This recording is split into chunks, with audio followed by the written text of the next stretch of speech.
This is why someone who give everything still feel they gave nothing. 47 years. That is how long Margaret Sullivan, 71, from Pittsburgh, Pennsylvania, had been serving her parish, showing up before anyone else for morning mass, coordinating the bereavement committee, organizing every altar guild rotation, and praying a full rosary every single night before bed. And still she went to sleep every night with the same thought pressing against her chest without her knowing why. Nothing I do is ever enough. Pope John Paul II identified the specific spiritual blockage that was causing this.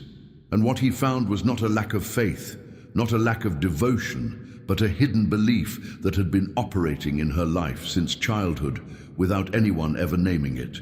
Margaret Sullivan had been a daily communicant for 47 years.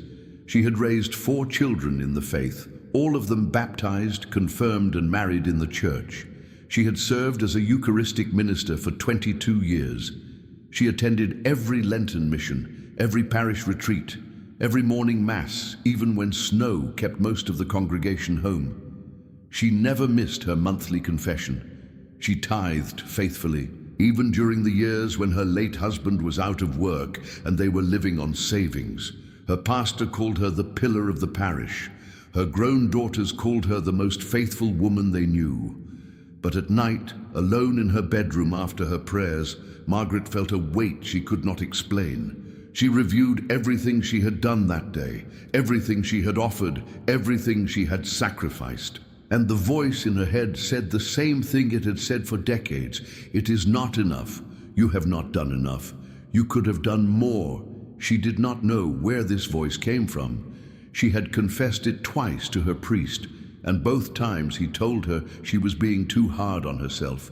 But the voice did not leave. It was not a lack of devotion causing this suffering. It was a secret she did not know she was carrying. Father Thomas Gallagher, a retreat director in Boston, Massachusetts, spent 31 years leading Ignatian retreats for Catholic women across the United States. He documented over 480 cases of devout women who came to him with the exact same unexplained suffering Margaret carried. Pope John Paul II wrote in his 1984 apostolic letter, Salvifici Doloris, that suffering has meaning only when it is united to Christ's redemptive suffering, but that many Catholics suffer without knowing how to unite their offering to his. He understood that there is a specific spiritual blockage that prevents even the most devout from experiencing the peace that comes from true self-giving. Father Gallagher discovered what Pope John Paul II had documented. This blockage operates invisibly in the lives of women who give everything but feel they have given nothing, and it has a name. It is not visible in their actions. It is buried in a belief they carry without knowing they are carrying it. And it is blocking every act of love they offer from reaching the place of peace God intended it to reach. You have given decades of your life to serving God, to raising your family in the faith, to praying the prayers you were taught, to offering everything you had. And still there is a moment, usually at night, when you lie down and feel the same hollow weight in your chest. You review what you did today, how much you prayed, how much you served, and the voice says, it was not enough. You see other women in your parish, women who seem to serve less, who seem to pray less, and they carry a lightness you do not feel, and you wonder if you are doing something wrong, if God is disappointed in you, if there is something he needed from you that you did not give. This is not a failure of your faith. This is not a punishment from God. This is a hidden belief Pope John Paul II identified, a belief that has been operating in your life since you were a child without anyone ever naming it for you. And tonight that is about to change. Father Gallagher was leading a weekend retreat in Springfield, Massachusetts, in March of 2003, when he met a woman who would change everything he understood about this suffering. Her name was Helen Price. She was 68 years old. She had been a Catholic school teacher for 42 years. She had attended daily mass for 35 of those years. She came to the retreat because her spiritual director suggested it, though she did not know what she was looking for. On the second day of the retreat, Father Gallagher asked the women to write down one sentence, completing this prompt: "When I give something to God, I feel." Helen wrote her sentence and then sat staring at it for 20 minutes. When Father Gallagher collected the papers that evening, he read Helen's sentence aloud to himself in his room. It said, "When I give something to God, I feel like I should have given more." He read it again. The sentence was so simple, but it named something he had heard 100 times in confession, in spiritual direction, in private conversations after Mass. Women who had given their entire lives, women who had sacrificed everything, and still they felt it was not enough. The next morning, he asked Helen to stay after the session. He sat across from her in the small chapel and said, "Helen, where did you learn that nothing you give is ever enough?" She looked at him and her eyes filled with tears. She said, "I don't know. I've always felt that way, my whole life." That was the moment Father Gallagher understood. This was not something these women had chosen to believe. This was something they had absorbed, something they had carried since childhood, something no one had ever identified or named. And it was not just blocking their peace. It was blocking their ability to receive the grace of their own offering. He spent the next 7 years documenting cases of women who carried this same hidden belief. And in every case, he found the same pattern: a lifetime of faithful service and a voice that said it was never enough. Pope John Paul II identified the first secret in his writings on suffering and redemption. He wrote that many Catholics give their suffering and their service to God, but they give it from a place of fear rather than a place of love. They give because they are afraid that if they do not give, they will not be worthy. They give because they believe that worthiness is something they must earn. And this belief, this fear that they must prove themselves worthy through their service, blocks the grace that should flow from their offering. The first secret is this: you are giving from a belief that you are not enough, not that what you give is not enough, that you yourself are not enough. And so no matter how much you give, the voice in your head says the same thing: it is not enough because you are not enough. Pope John Paul II wrote in Salvifici Doloris that Christ's suffering was redemptive not because of the quantity of his suffering, but because of the love with which he offered it. He offered it from a place of complete union with the Father, not from a place of proving his worthiness. You have been taught to offer your service, your prayers, your sacrifices to God. But you have not been taught that the offering is accepted not because of how much you give, but because of who you are in Christ. You are his beloved daughter. Your worthiness is not something you earn. It is something you receive. And when you give from that place, from knowing you are already beloved, the offering reaches the place of peace it was always meant to reach.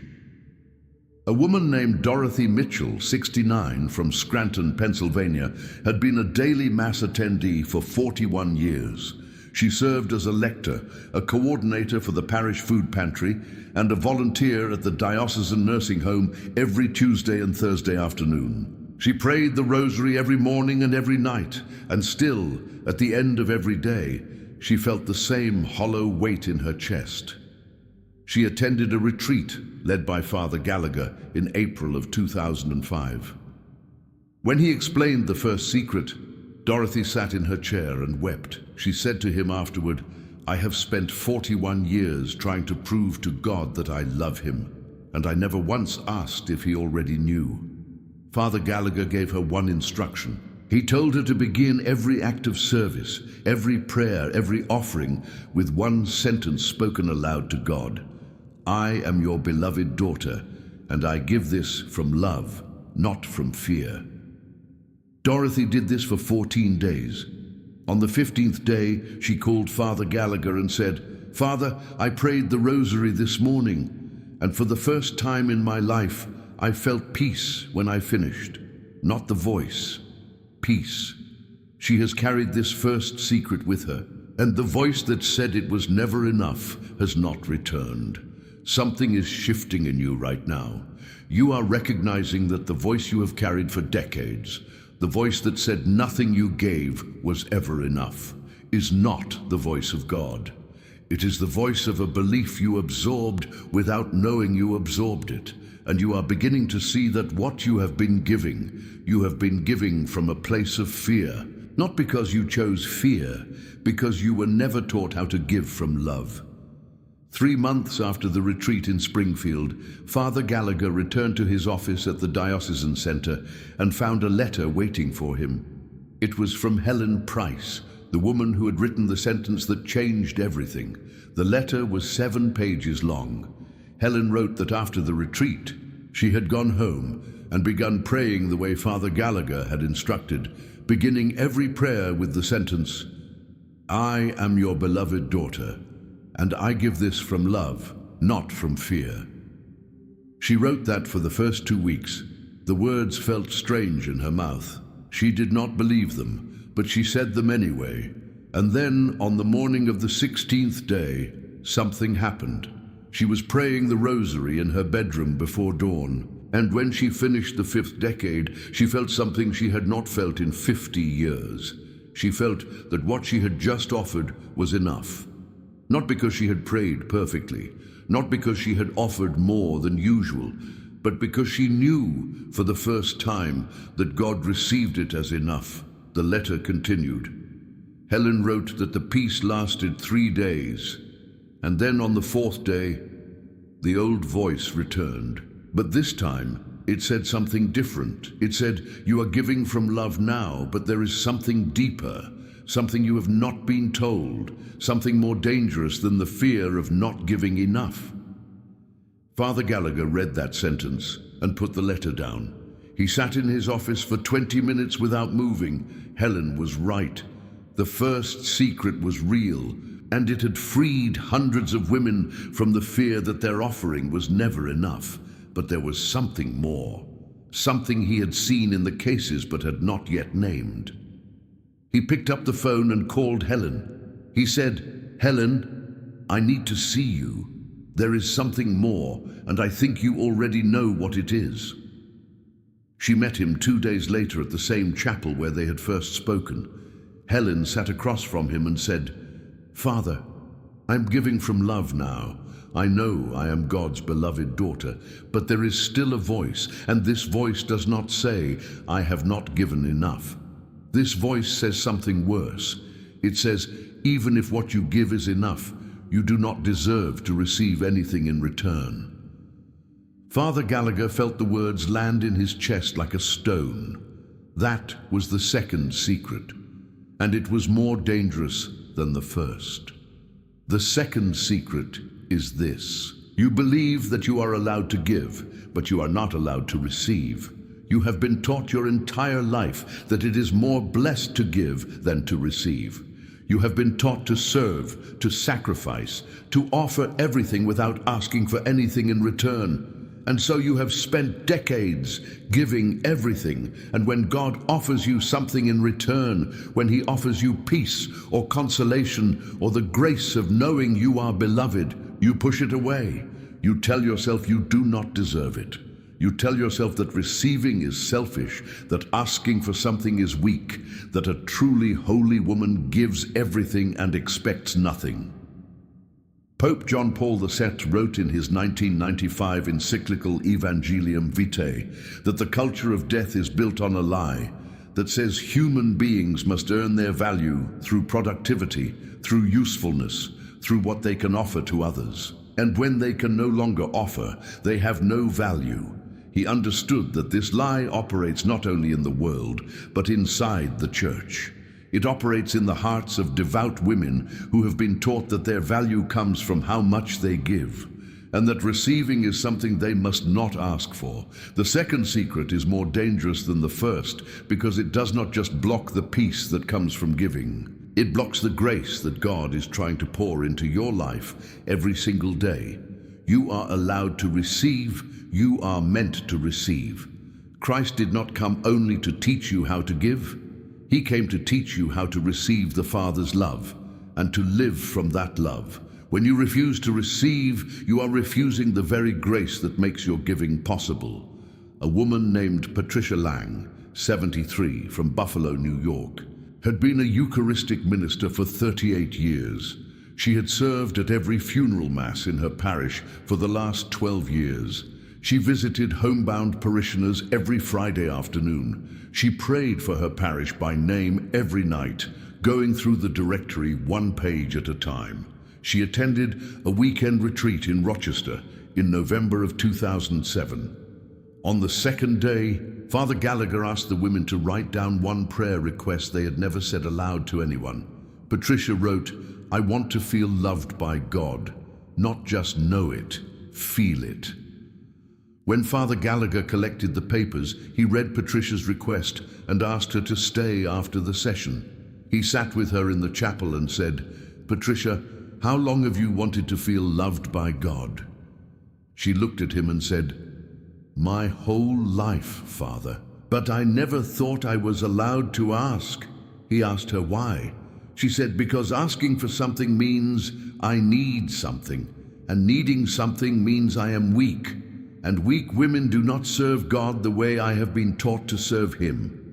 Father Gallagher leaned forward and said, "Patricia, listen to me. The second secret is this. You have been taught that you are allowed to give, but not allowed to receive. And that belief is blocking every grace God is trying to give you." Patricia sat in silence for a long time. Then she said, "What do I do?" He gave her one instruction. He told her to pray one sentence every morning for 21 days. "God, I give you permission to love me the way you want to love me, not the way I think I deserve." Patricia did this. On the 8th day, she was praying in her living room before dawn, and when she finished the sentence, she felt something she had not felt in 50 years. She felt the presence of God, not as a distant judge, not as someone she had to prove herself to, but as a father who was delighted by her. She called Father Gallagher that afternoon and said, "Father, I felt him. Not just knew, felt." 18 days later, Patricia's daughter called Father Gallagher and told him that her mother had changed.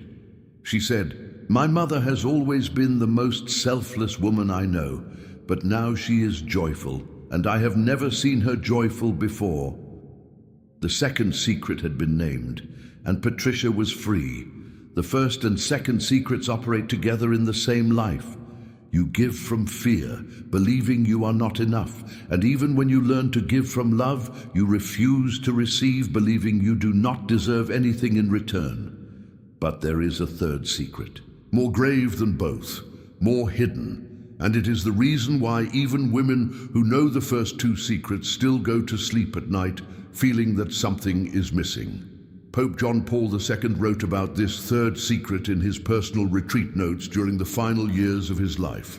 He did not publish these notes widely. They were shared by Cardinal Stanisław Dziwisz, his personal secretary, after his death in 2005. The third secret addresses not what you give or what you receive, but what you believe about the act of giving itself. And it is the most dangerous belief of all. Pope John Paul II understood why these three secrets remain hidden from most Catholics. He wrote in his 1979 encyclical Redemptor Homines that modern culture, even within the Church, has reduced the human person to what they produce, what they accomplish, what they offer. He wrote that this reduction is not taught explicitly. It is absorbed invisibly through the expectations we place on ourselves and through the silence around the truth of belovedness. Most Catholics are taught what to do. They are taught to pray, to serve, to sacrifice, to offer their lives to God. But they are not taught who they are before they do any of these things. They are not taught that they are beloved before they produce anything, before they accomplish anything, before they offer anything. And so they spend their entire lives trying to earn what has already been given. The Gospel of John, chapter 15, verse 9, records the words of Christ to his disciples the night before he died. He said, "As the Father has loved me, so I have loved you. Remain in my love."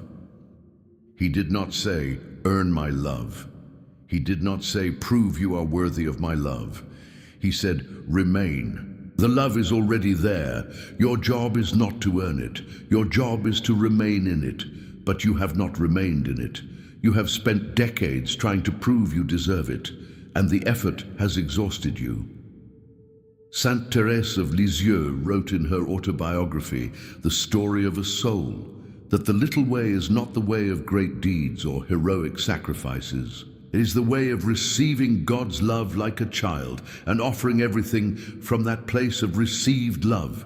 She understood what Pope John Paul II documented, that the greatest obstacle to holiness is not a lack of effort, it is the refusal to believe you are loved before you do anything. The third secret is the most hidden because it challenges the deepest belief most Catholics carry, the belief that their value comes from what they give. When this belief is removed, everything changes.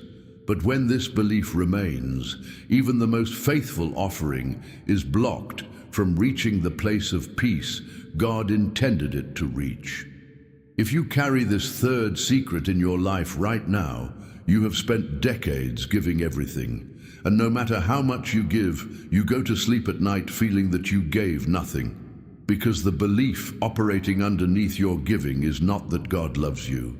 The belief is that God will love you if you give enough, and so no amount of giving will ever be enough. There are two specific reasons why you have not been able to recognize these secrets in your own life, even though they have been operating for decades. The first reason is this: you were taught that suffering is redemptive, and so you believed that the suffering you felt when you gave was proof that you were doing it right. You prayed the rosary and felt exhausted afterward, and you told yourself that exhaustion was part of the sacrifice. You served in your parish and felt drained at the end of the day, and you told yourself that drained was how a servant of God should feel. You offered your time, your energy, your resources, and when you felt the hollow weight in your chest, you told yourself that weight was the cost of discipleship. But Pope John Paul II wrote in Salvifici Doloris that suffering is redemptive only when it is united to Christ's love. Suffering that comes from fear, from the belief that you must prove your worthiness, is not redemptive. It is a sign that something is wrong. A woman named Frances O'Brien, 70, from Cleveland, Ohio, had been a daily Mass attendee for 44 years. She had served as a catechist for 30 of those years. She attended a retreat led by Father Gallagher in June of 2009. When he explained the first resistance, Frances sat in the front row and covered her face with her hands. After the session, she came to him and said, "Father, I have been telling myself for 44 years that the exhaustion I feel after I pray is proof that I am doing it right. But now I see. It is not proof. It is a sign. I have been giving from fear my entire life." Father Gallagher asked her what she was going to do. She said, "I'm going to stop giving from fear, and I am going to learn how to give from love." She began praying the sentence he had taught, "I am your beloved daughter, and I give this from love, not from fear." Within 3 weeks, Frances called him and said, "Father, I prayed the rosary this morning and I did not feel exhausted. I felt filled for the first time in my life." The first resistance was named, and Frances was free to give the way God had always intended her to give. The second reason you have not been able to recognize these secrets is this: you believed that asking for help was a sign of weakness, and so you carried this weight alone without telling anyone what you were feeling. You went to confession and confessed your sins, but you did not confess the voice in your head that said nothing you gave was ever enough. You talked to your friends, your daughters, your spiritual director, but you never said the one thing you felt most deeply: "I have given everything, and I still feel like I gave nothing." You believed that admitting this feeling meant you were ungrateful, that you were selfish, that you lacked faith, and so you carried it in silence for decades. Pope John Paul II wrote in his 1987 encyclical Sollicitudo Rei Socialis that isolation is one of the greatest obstacles to spiritual growth.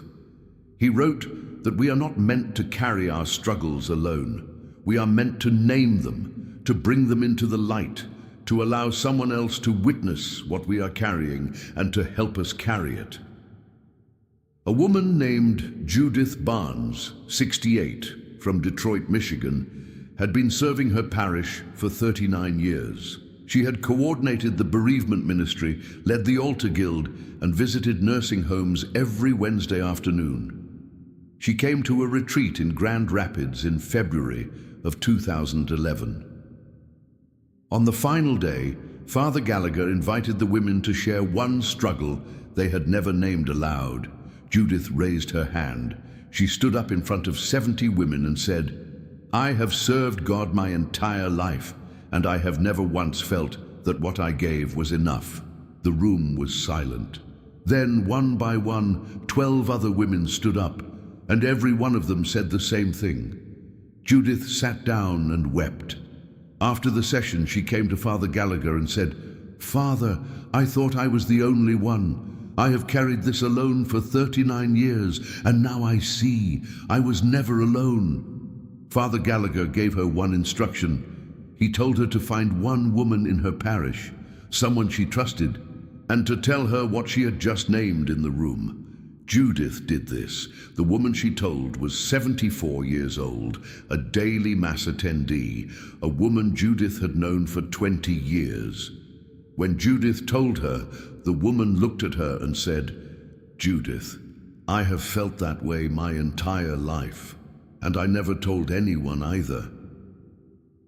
The second resistance was named, and Judith understood that naming what you carry is not a sign of weakness. It is the beginning of freedom. You are identifying right now which of these two resistances is operating in your life. And you are seeing that what you thought was proof of holiness was actually a sign that something was wrong. How much longer will you go to sleep at night, reviewing everything you gave today and feeling that it was not enough? How much longer will you carry the voice in your head that says you are allowed to give but not allowed to receive? How much longer will you offer your prayers, your service, your entire life to God and still feel that something is missing? If you do not receive the third and final secret tonight, you will continue carrying this weight for the rest of your life. But if you receive it, if you allow Pope John Paul II's words to reach the place in your heart where this belief has been buried for decades, everything changes. Your prayers will no longer feel like proof you are trying to earn. They will feel like the conversation of a beloved daughter with her father. The service you offer will no longer drain you, it will fill you. And the people you love, the daughters and granddaughters and friends who watch you and wonder why you carry so much weight, will see in you what they have been looking for their entire lives. A woman who knows she is beloved and who gives from that place. Pope John Paul II understood this moment. He prayed through darkness, through suffering, through years when he did not know if his offering was making any difference. And he left what you are about to receive specifically for women like you, in moments like this one, who have given everything and are finally ready to understand why they still feel they gave nothing. In the final years of his life, Pope John Paul II spent hours each day in his private chapel, praying in silence before the Blessed Sacrament. Cardinal Dziwisz recorded that during these hours, the Holy Father often prayed with his head bowed, his hands folded, his body bent forward in complete surrender. One morning in January of 2003, Cardinal Dziwisz entered the chapel to assist the Holy Father and found him weeping. When the Cardinal asked what was wrong, Pope John Paul II looked up and said, "I have spent my entire life teaching people how to give their suffering to Christ, but I have not taught them how to receive his love in return. And without that, their giving will exhaust them instead of freeing them." This moment, documented in Cardinal Dziwisz's memoir, A Life with Carol, was the moment Pope John Paul II identified the third and most grave secret. What he left behind in his retreat notes was not meant for everyone. It was meant for people like you, who have prayed your entire life, who have given everything, and who still feel something blocking you from the peace Christ promised. 3 weeks after Father Gallagher returned from the retreat in Rochester, he received another letter from Helen Price. She wrote that she had been praying the way he taught her, beginning every offering with the sentence, "I am your beloved daughter, and I give this from love, not from fear." And she had been praying the second sentence he gave her, "God, I give you permission to love me the way you want to love me, not the way I think I deserve." She wrote that the first 2 secrets had freed her, but there was still something missing. She wrote, "Father, I am giving from love now. I am receiving God's love. But there is still a question I carry, and the question is this: if I am beloved before I give anything, then why do I give at all?" Father Gallagher read that sentence and understood immediately. That was the third secret. He called Helen that afternoon. He said, "Helen, meet me at the chapel tomorrow morning. I have the answer." The next morning, Father Gallagher sat across from Helen in the small chapel and said these words, "Helen, the third secret is this. You have spent your entire life believing that the reason you give is to prove you are worthy of God's love. But that is not why you give. You give because you are already beloved. You give because the love of God is so abundant in you that it overflows. You do not give to fill an empty space inside you. You give because there is no empty space. You are filled with His love, and the giving is the overflow." Helen sat in silence. Then she said, "Father, if that is true, then everything changes." He said, "Yes, everything changes." The third and most grave secret is this: you have been giving to fill an empty space, when the truth is that there is no empty space. You are already filled with God's love. You are His beloved daughter before you pray, before you serve, before you sacrifice anything. And when you give from that place, from knowing you are already filled, the giving does not drain you. It is the overflow of what you have already received. Pope John Paul II wrote in his personal retreat notes that the greatest lie the enemy whispers to faithful Catholics is this: if you stop striving, if you stop proving yourself, if you accept that you are already beloved, you will become lazy. You will stop serving. You will stop giving. But the truth is the opposite. When you know you are beloved, when you receive that love fully, you give more than you ever gave before. But now you give from fullness, not from emptiness. You give from joy, not from fear. St. Paul wrote in his second letter to the Corinthians, chapter 9, verse 7, "God loves a cheerful giver, not a striving giver, not a fearful giver, a cheerful giver." A giver who gives because she is so filled with what she has received that she cannot help but overflow. Margaret Sullivan, the woman from Pittsburgh whose story opened this video, met Father Gallagher at a retreat in Philadelphia in May of 2012. She was 71 years old. She had been serving her parish for 47 years. She came to the retreat because her daughter told her she needed rest. Margaret did not think she needed rest. She thought she needed to give more. On the second day of the retreat, Father Gallagher explained the third secret. He said, "You are not giving to fill an empty space. You are giving because you are already filled." Margaret sat in her chair and felt something break open in her chest. After the session, she came to Father Gallagher and said, "Father, I have spent 47 years trying to fill an empty space that was never empty. I have been beloved my entire life, and I never knew." Father Gallagher asked her what she was going to do. She said, "I am going to give the same way I have always given, but now I am going to give from fullness instead of emptiness." 3 months later, Margaret's daughter called Father Gallagher and said, "Father, my mother is different. She is still serving, she is still praying, but now she is joyful." And I have never seen my mother joyful before. This is what it means, that someone who gave everything still felt they gave nothing. You gave from emptiness, trying to fill a space that was never empty. You gave from fear, trying to prove a worthiness you already possessed. You gave without receiving, because you believed receiving was selfish.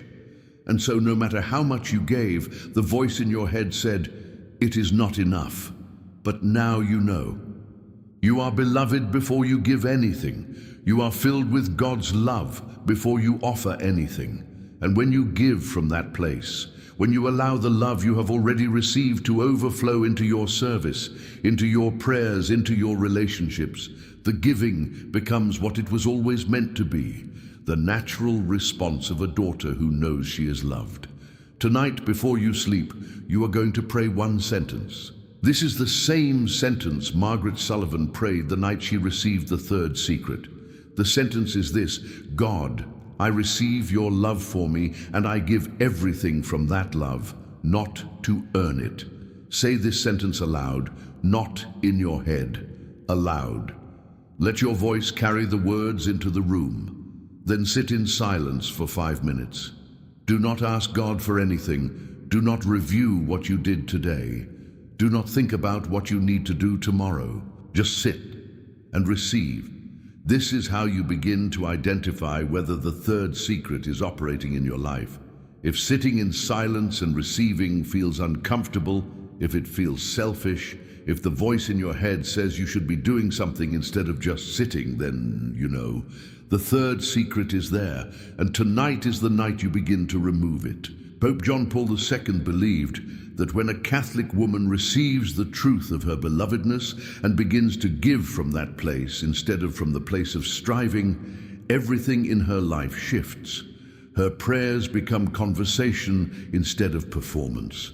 Her service becomes joy instead of duty, and the people around her, especially the women who watch her, begin to see what they have been searching for their entire lives.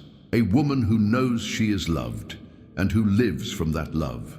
You know someone who needs this. A woman in your parish who serves more than anyone else, who prays every day, who has given her entire life to God, and who still carries a weight in her chest she has never named. A daughter or granddaughter who is faithful, who attends Mass, who does everything the Church asks, but who has told you in quiet moments that something feels wrong. That no matter how much she gives, it never feels like enough. A friend who confessed to you once, maybe years ago, that she feels like she is failing God even though she has done everything right. These women are carrying the same 3 secrets you just received. They do not know these secrets have names. They do not know that what they are feeling is not a failure of faith, but a hidden belief they have been carrying since childhood. When you share this video with them, you are not sharing information. You are sharing the key to a door they have been standing in front of their entire lives without knowing how to open. This is how truth has always traveled in the Church. Not through announcements from the pulpit, not through books on a shelf, but from one faithful woman who finally understood to another who has been waiting for years to understand. You received this tonight, and now you carry it to someone else. May the Father who calls you beloved before you do anything bless every offering you make from this night forward. May Pope John Paul II, who understood what it means to give everything and to suffer without knowing when the suffering would end, intercede for you tonight as you begin to give from fullness instead of emptiness. You are no longer striving to prove you are worthy. You know you are beloved, and you give from that place. And the voice that said nothing you gave was ever enough will not speak again.